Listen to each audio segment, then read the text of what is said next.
Before we start erythropoiesis, we will just go through like a summary of the red blood cells because I feel that it's important for the foundation. Now you're going to answer majority of the questions here. Now the red cell dimensions that you see over here, you for the fact know that size of the normal RBC would be 7.5 micrometer or 7 to 8 micrometer. The shape is obviously going to be biconcave in shape. Very good. We know about two important things. Now, there would be something abnormal. There could be something very abnormal in your and mine blood picture.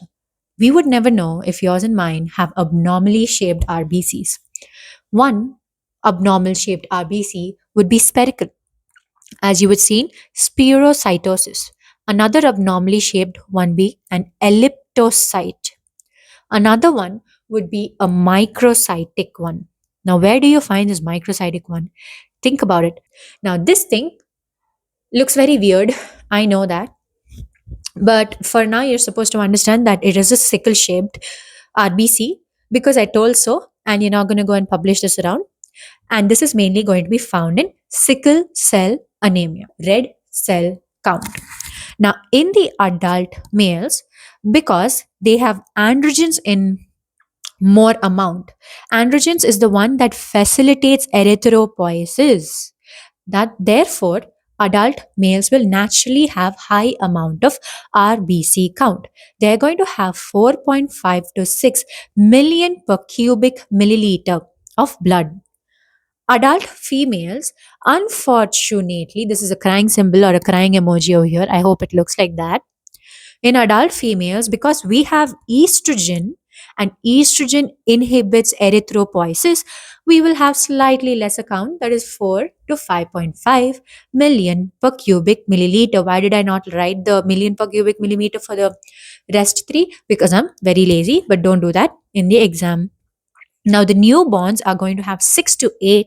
The reason for this, type it down in the comments. A clue for this, the answer to this, why newborns have a way higher value, including children, is given in the previous video. Go look into it and you will find the answer. So, newborns and children, they will have 6 to 8, and children will have 3 to 5 million per cubic mm of blood. Now, what do you think is the lifespan of RBCs? Yes, it is not going to be as long as we live. It is going to be a happy 120 days. It is not going to live for 70 to 80 years. It's just going to be for 120 days, and the new RBCs are going to pop up in your body. From where? Comment down below if you know the answer. You should be knowing the answer. Clue for the answer? Previous video, again, a video about RBCs. Now, the specialities of the RBC membrane. The RBC membrane has mainly two important proteins, that is the integral proteins and the peripheral proteins. These two make up majority of the RBC membrane. Now, the integral proteins are the ones that are present inside the red cell membrane, but the peripheral proteins are not completely present inside the red cell membrane, but they're present on the inner surface only.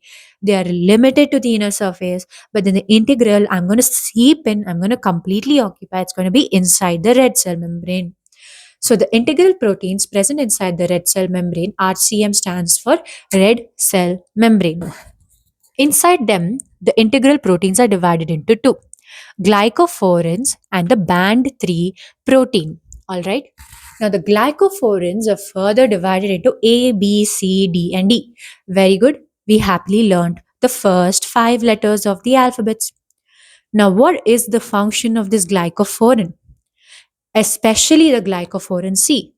It is to maintain the stability and the shape of what? Of you and me? No. Of our minds? No. To maintain the stability and the shape of our RBCs. Now, band 3 proteins, they mainly have pores. Why do they have pores? Simply because they are designed to have them? Also, yes, but because they can help in the transport of substances. Transport of what? Transport of you and me from one country to the other? No. Transport of bicarbonate and chloride ions. Now, the second component of the red cell membrane is the peripheral proteins, which are present on the inner surface of the red cell membrane. Now, what is the function of the peripheral proteins? They are there to maintain the stability of the membrane as well as the biconcave shape of the RBCs.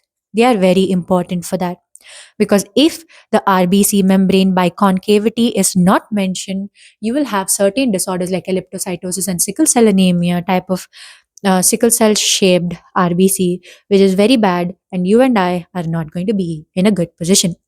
Now, the peripheral proteins are divided further again into two, that is ankyrin and spectrin. Ankyrin, think about it. The starting letter of ankyrin is A. A represents all the alphabets. Therefore, it has to maintain the integrity. Integrity means something like keeping up. It's like the alpha. It has to keep up with a lot of responsibilities. So, ankyrin is mainly going to be used for maintaining the red cell membrane integrity. Now, spectrin, you and I will need specs to see the shape of not specs exactly, like, where you used a magnified lens or a microscope in order to see very microscopic objects, in order to, predict the shape of the bacteria or so and so. So, S stands for spectacles. Somehow, don't know how, relate specs to a microscope or something, just because you have to remember what spectrin's function is. Now, spectrin, therefore, helps in maintaining the cell shape. I know it does not help in making the cell shape, it helps in maintenance of the cell shape. I just want you to remember it. That is why I linked spectrin to specs in microscope. Now, fortunately, or very unfortunately, we are going to the next main topic. So I'm just going to give you a brief of this topic. That is erythropoiesis. What is erythropoiesis? Formation and development of you and me. No, we're wrong if that's what you thought. Formation and development of your brain and my brain. No, I know the answer is very evidently written over there, but yes, you're correct. Formation and development of the red blood cells. Now, there are certain stages and steps of erythropoiesis that you should have an idea about. We know that all of this has already been explained in the previous video. So just go look into it. Okay. So they are stem cells, progenitor cells, precursor cells, and the mature cells. The stem cells are further divided into pluripotent and committed stem cells. The main property of the pluripotent stem cell is self renewal and differentiation. Because of that property, pluripotent stem cell gets converted into a committed stem cell. This committed stem cell is going to become committed to its relationship, and it's going to be like, no matter what, I am going to enter into erythropoiesis. I will be a part of the erythroid series. Okay. Now, after it has converted into the committed stem cell, its next function is to go to the progenitor stem cell, which is further divided into BFUE and CFUE. Now, what do you think they are? Burst forming unit erythrocytes. Now, these BFUE gives rise to a large number of CFUE, that is the colony forming unit. Now, after this forms, you think the erythropoiesis is going to keep quiet? Well, no, it is not going to. It's going to run off to the next step, that is the precursor cells. The precursor cells mainly contain the blast cells. Blast cells, as in the RBCs that just rupture and blast because they're osmotically fragile. Well, no, you're very wrong if you thought that. So blast cells are like the different types, like they are like the normoblast, or these. In the next video, I will describe in brief about the precursor cells. So hold on.